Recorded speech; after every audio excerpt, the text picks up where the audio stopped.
ان الحمد للہ والصلاة والسلام علی رسول اللہ اما بعد۔ قابل قدر میرے عزیزوں اور لائق صد احترام بزرگوں، ہم سب جانتے ہیں کہ رمضان کا مہینہ آ چکا ہے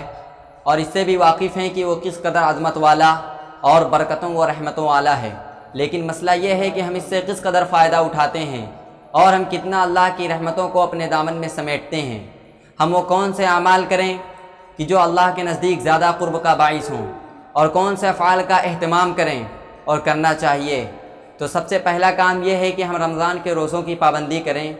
اور ہرگز ایک بھی روزہ قضا نہ کریں، کیونکہ حدیث میں آتا ہے من افطر یوما من رمضان من غیر رخصت ولا مرض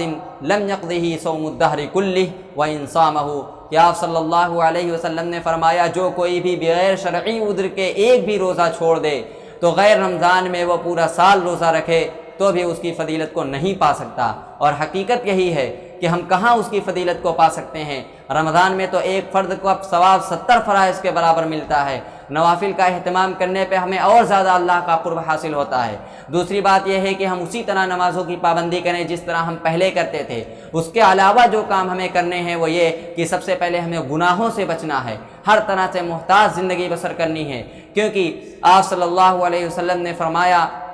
رب صائم لیس لہ من صیامہ الا الجوع ورب قائم لیس لہ من قیامہ الا السحر، کہ بہت سارے ایسے روزہ رکھنے والے ہیں جن کو صرف کچھ نہ ملا سوائے بھوک کے، اور بہت سارے ایسے بھی شب بیداری کرنے والے ہیں جن کو کچھ نہ ملا سوائے مشقت کے۔ کیونکہ اس کے بارے میں علماء نے کئی اقوال لکھے ہیں، جن میں سے کہا گیا کہ ایک وہ شخص جو روزہ رکھتا ہے لیکن حرام مال سے افطاری کرتا ہے،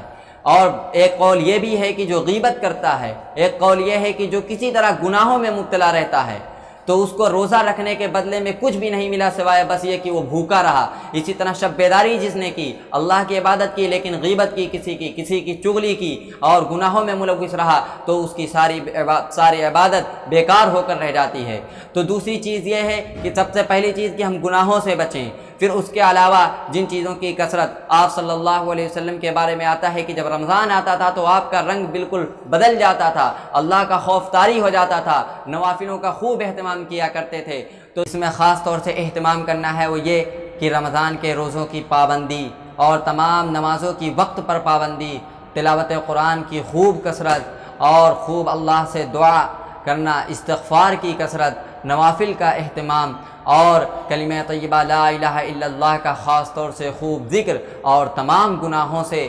اور تمام معصیت کے کاموں سے اجتناب۔ اللہ تبارک و تعالی ہم سب کو عمل کی توفیق نصیب فرمائے۔ وآخر دعوانا ان الحمد للہ رب العالمین۔